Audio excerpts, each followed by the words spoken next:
oil and gas and fisheries industry work together to kind of combat the political science versus the natural sciences, the development of the resources in the state of Alaska? You know, that has been something that's plagued the state for at least since I've lived here, and that question.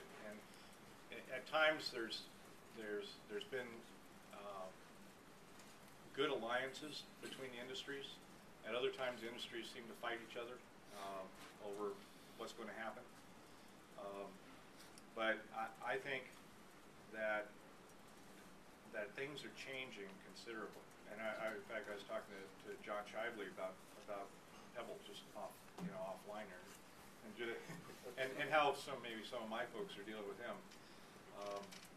And you know, there's concern in the fishing industry what happens with habitat, but if people have the opportunity and a way to sit down at a table and start talking to each other instead of at each other, then I think that all those industries can come together. And I for one believe that that's the only way that the resource extraction industries, and we're one of those, are going to be able to survive. And to give you a perspective, I went and added this up the other day. The Pew Charitable Trust, which is funded by oil money, just in their oceans campaign to go after the fishing industry around the country, have been spending between $10 and $15 million a year on PR.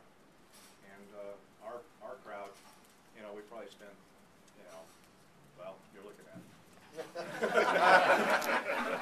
So, you know, so we you know, we got a little catching up to do, and I don't have an answer to that except you know, maybe through organizations like this, maybe through other informal ways. But what really needs to happen, and the fishing industry is one of the worst at this, but the industries need to start listening to each other and get together in some way where they can, again, sort of like what we did internally, check their guns at the door, but where you have common interest, and let's deal with that and move on and make that work.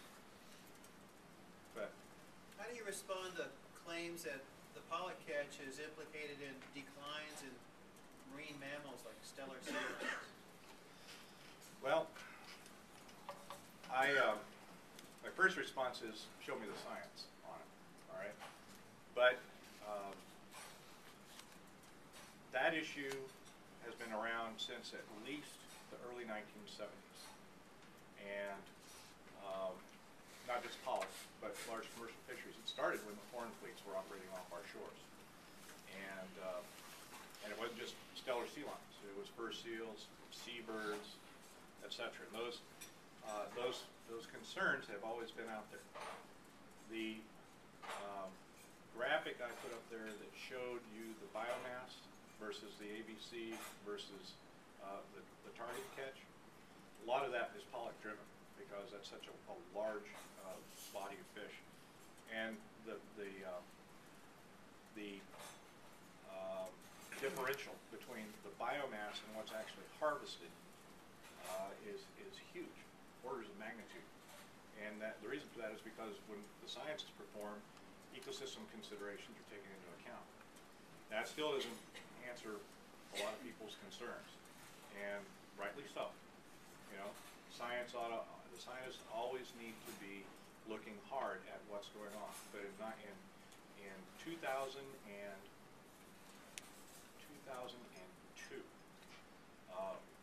we put in place some very draconian measures to cut back on not just pollock, but cod, and out in the Aleutians also active mackerel, primary prey species for stellar sea lions, under the Endangered Species Act, and it went through a whole hoopla. Since that time, stellar sea lion population has been, the western population has been increasing about 14% over that period of time. At the same time that's been going on with those measures that are currently in place, there's been, again, sort of a drumbeat about that marine mammal stocks are going to collapse, seabird stocks are going to collapse, the fishery is going to collapse, but the data is not showing that. Very recently, like this week, there was a study put out from a group of scientists at the Alaska Sea Life Center that looked at one of the key factors that have played in the stellar sea lion debate, which is whether or not food availability is affecting the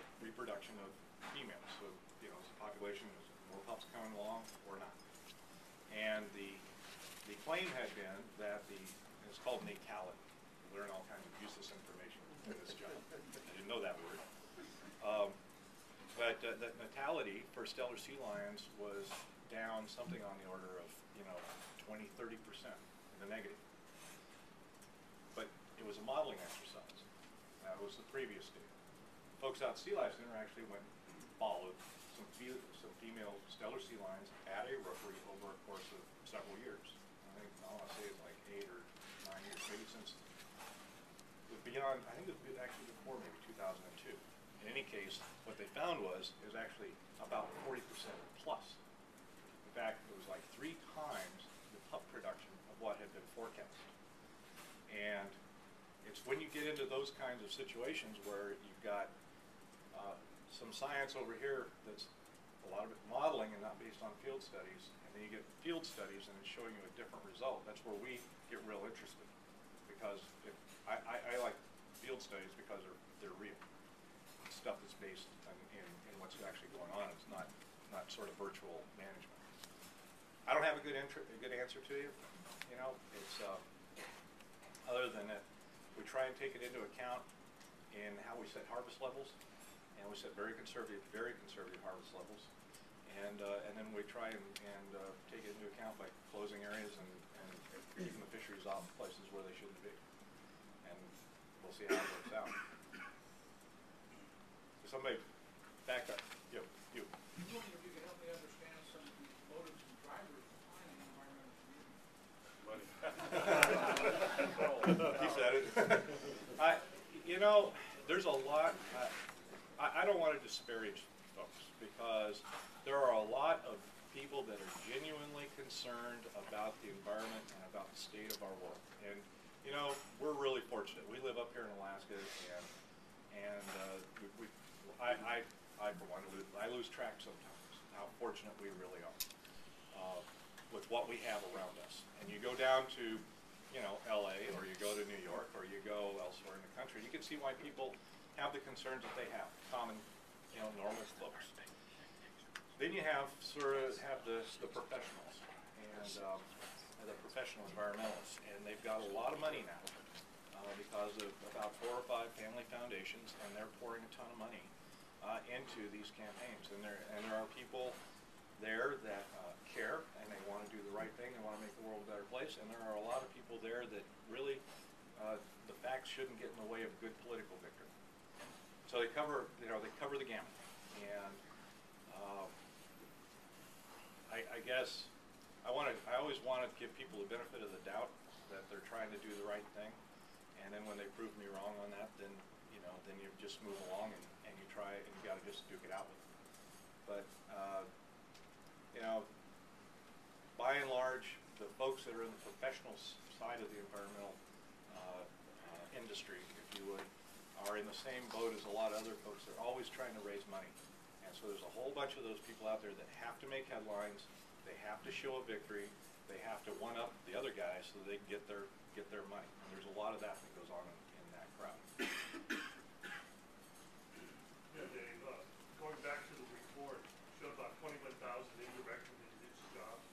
Given the cross-section of industry we have in the fund, any insight into the sectors that were included in that? No, I really don't, Bob. That's why I'm glad that Northern Economics wasn't here.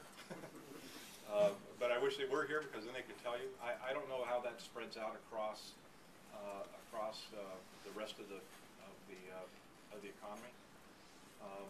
But I think primarily touches on transportation, service industries, supply companies, things like that.